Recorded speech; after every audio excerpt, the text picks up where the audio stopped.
É hora do Mercado Financeiro com Luiz Arthur Nogueira. Bom dia, boa sexta para você, Luiz. Novela das Americanas continua, né? E que novela, parece novela mexicana, não é, Cláudia Bartel? Bom dia a todos, muito obrigado a você pelo carinho da sua audiência. Mercado Financeiro encerrando a semana, uma semana com muita turbulência. Claro que predominou muito esse assunto das lojas americanas, um escândalo contábil de 20 bilhões de reais. A empresa entrou em recuperação judicial e a gente vai justamente começar o nosso programa de hoje com uma reportagem do David de Tarso, que vai mostrar para a gente quais são os impactos da recuperação judicial nas lojas americanas. Acompanhem.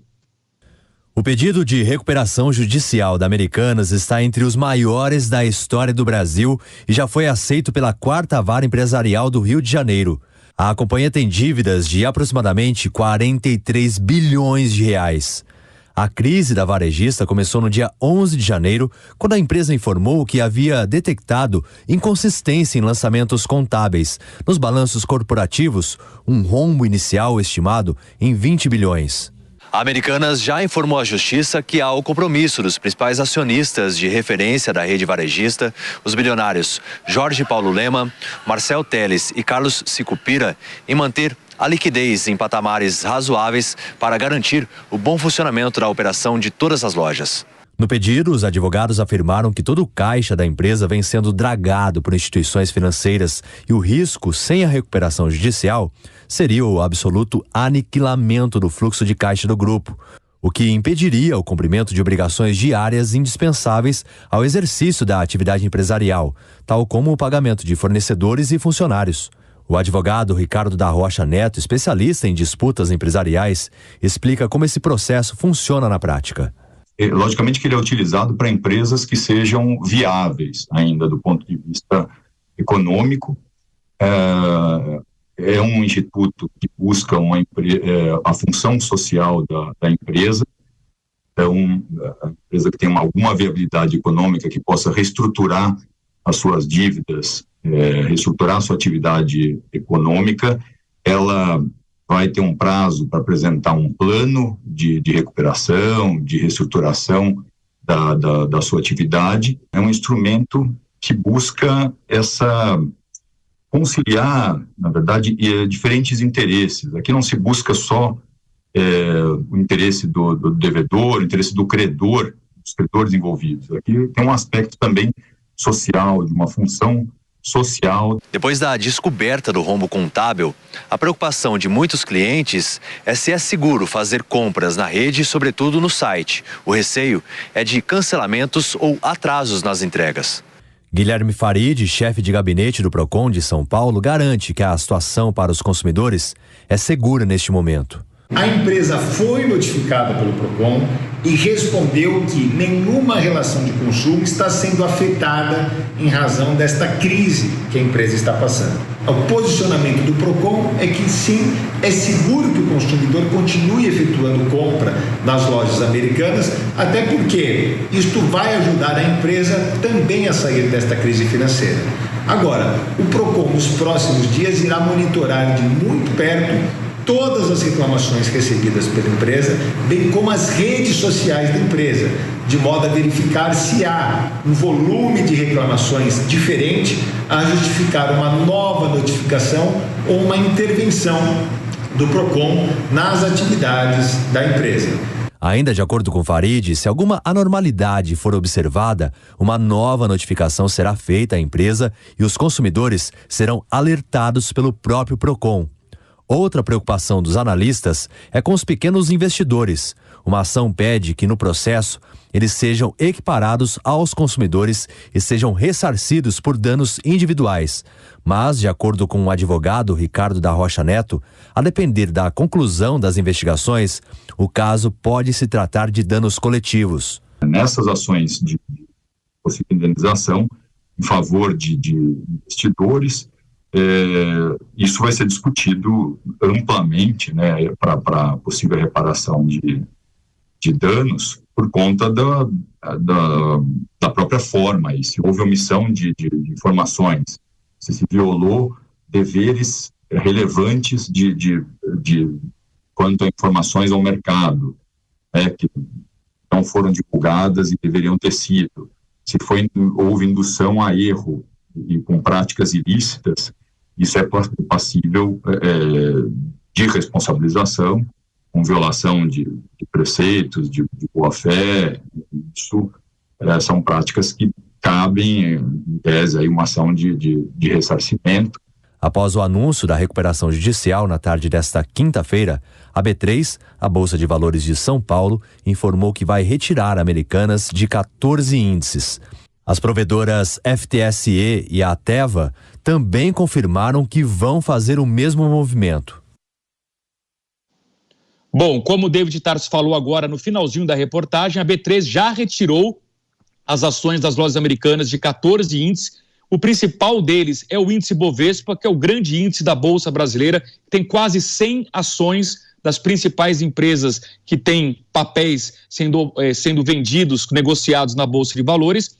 E por isso ontem houve uma queda muito forte das ações dos americanos. Por quê? Porque tem muitos fundos que têm como regra que só podem investir em ações que estão dentro do índice Bovespa. Na medida em que a ação das lojas americanas foi retirada desse índice, os fundos foram obrigados a vender esses papéis, o que fez com que a ação despencasse hoje. Ontem ela valia apenas R$1. Lembrando que antes dessa crise, na semana passada, uma ação valia R$12. Então foi uma queda superior a 90%. Neste momento, o mercado abriu agora há pouco, às 10 da manhã, neste momento as ações das americanas estão em alta de 14%, portanto vendidas a R$1,14. Ainda assim, se a gente tomar como referência aquele valor de R$12 na semana passada, a queda nesse período é de 90%. Bom, eu queria chamar para a nossa conversa aqui o nosso convidado de hoje, o Hugo Baeta, ele que é analista de ações da AF Invest. Hugo, bom dia, seja bem-vindo, tudo bem? Bom dia, tudo ótimo, muito obrigado aí pelo convite. Prazer é todo nosso. Da Jovem Pan.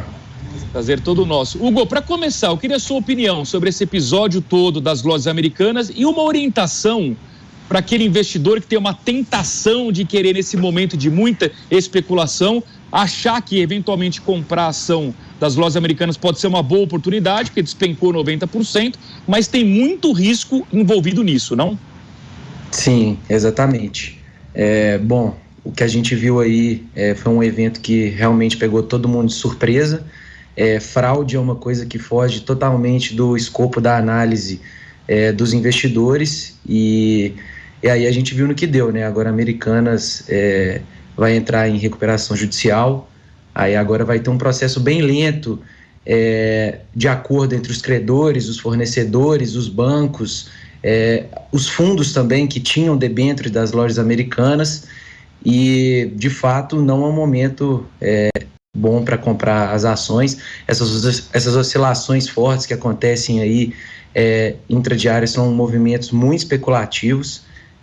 A ação, igual você mesmo falou, valendo R$1, variações ali de centavos no preço dos papéis causam uma oscilação percentual muito grande e tem várias outras oportunidades melhores nesse momento do que entrar no meio do olho do furacão aí esperando algum ganho relevante. Boa, eu vou querer daqui a pouco que o Hugo explique para a gente quais são essas oportunidades, como é que ele enxerga a renda fixa com juros altos, será que vale a pena ampliar investimento em bolsa num mar de incertezas ainda do governo Lula? Mas antes do Hugo responder isso, eu vou aproveitar para conferir como é que está o mercado financeiro hoje, porque é uma sexta-feira ruim para o nosso índice Bovespa, que a gente vai ver no gráfico, abriu em queda de 0,87% aos 111.941 pontos. Ainda está repercutindo no nosso mercado local a polêmica envolvendo o presidente Lula e o Banco Central. Vocês lembram que ontem eu falei aqui no programa que o presidente Lula criticou o Banco Central independente, disse que a independência era uma grande bobagem, que isso não ajudava em nada o Brasil, que a meta de inflação era muito alta e que o Banco Central era culpado pelos juros elevados. Eu fui contra essa análise do presidente Lula e ontem mesmo o Roberto Campos Neto, que é o presidente do Banco Central, rebateu e disse que sem a independência do Banco Central, o mercado estaria muito mais volátil. E eu concordo com ele. O presidente Lula precisa entender que o Banco Central independente ajuda o governo dele nessa transição de um governo de direita para um governo de esquerda. Então, infelizmente, isso repercute negativamente no mercado. No próximo gráfico, a gente vai ver as bolsas globais.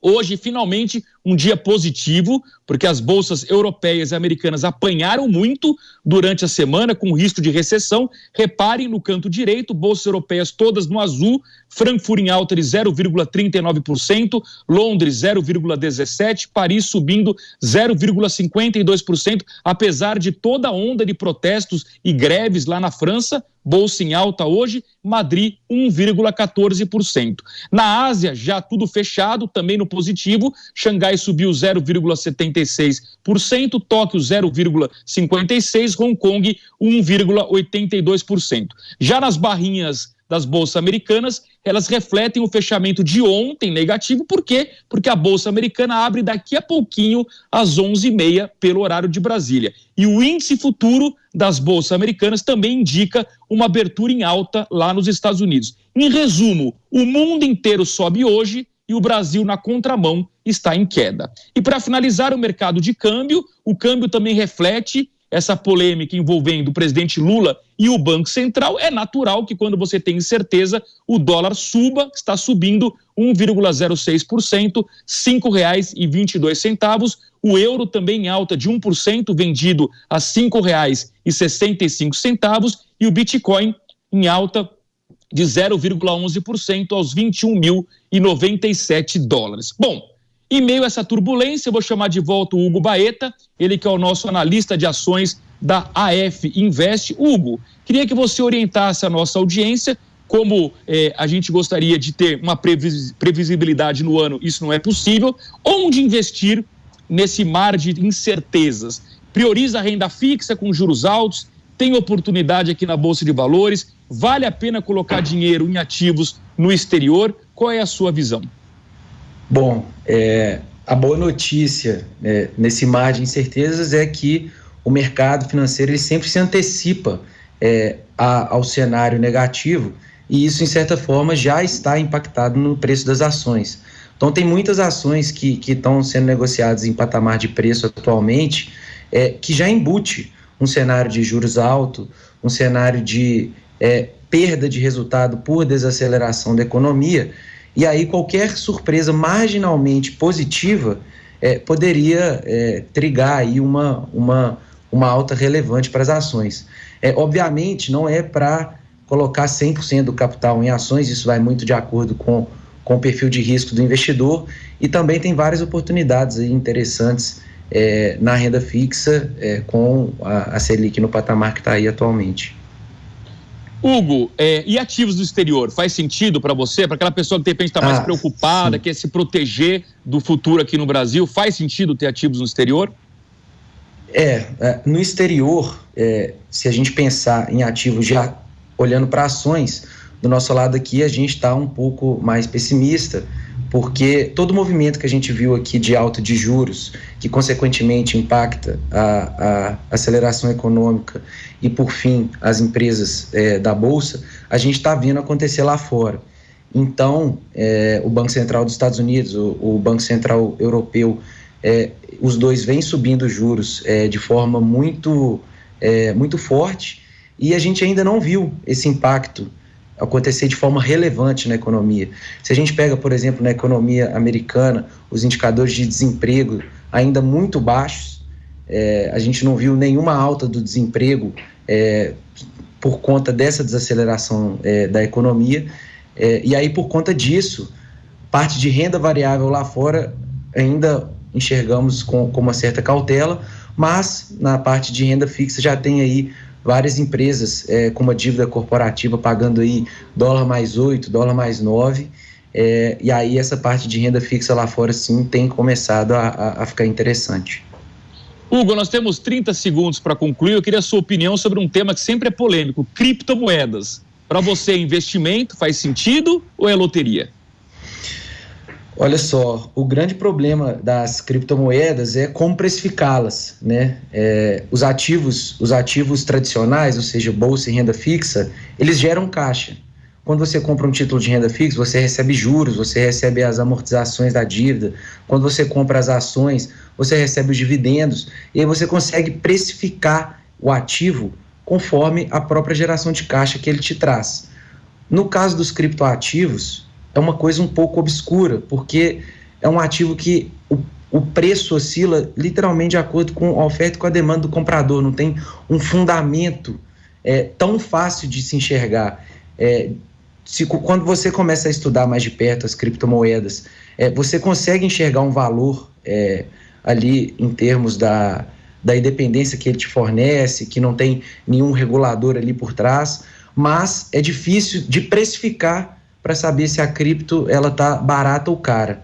Então, nenhum nem outro, nem é um ótimo investimento, mas também não acho que também é uma coisa de louco, assim, vamos dizer.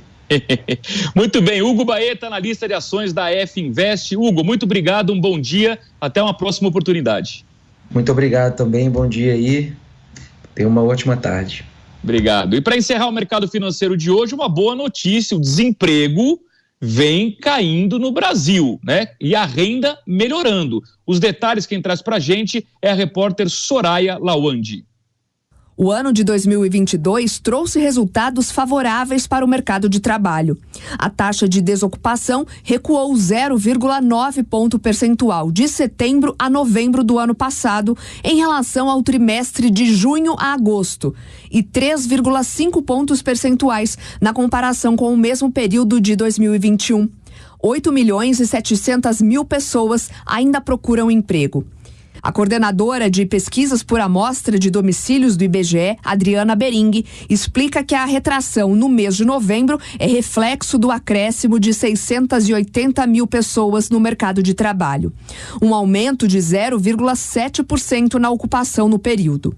Esse contingente de trabalhadores informais logo ali no fim de 2020 foram os que mais responderam a esse crescimento, a esse retorno das atividades, e com o passar dos trimestres ao longo do ano de 2020 e a partir do segundo semestre de 2022, a gente começa a observar o crescimento também do emprego com carteira. Se antes eu tinha um processo de recuperação muito calcado, muito amparado no trabalho informal, passamos agora, a partir do segundo semestre de 2022, a também observar uma recuperação via emprego com carteira.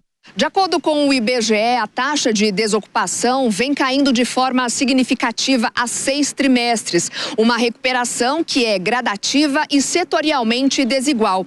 Existe um movimento de recuperação nas atividades como indústria, comércio, tecnologia da informação e da comunicação e um aumento recente no setor de serviços. A pandemia, ela trouxe impactos importantes e rápidos, né?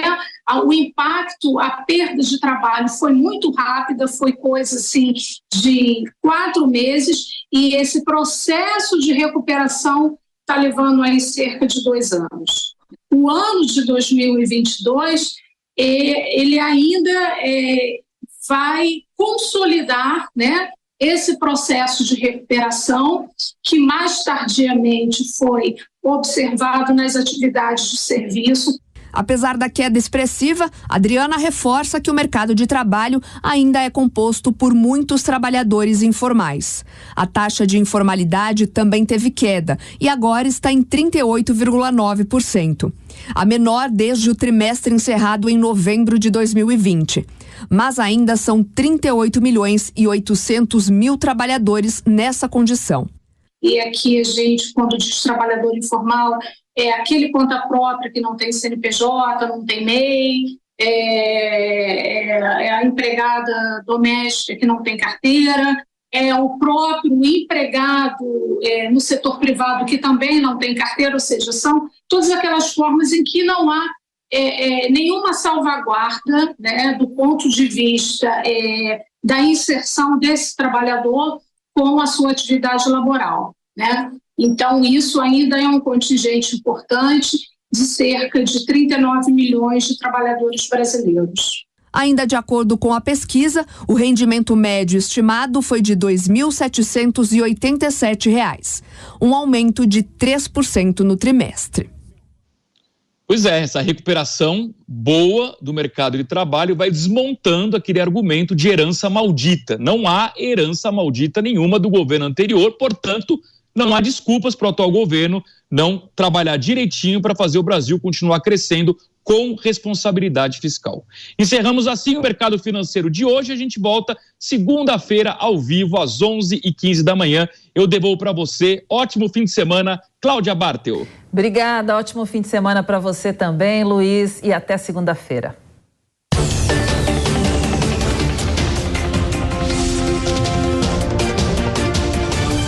Futebol Jovem Pan.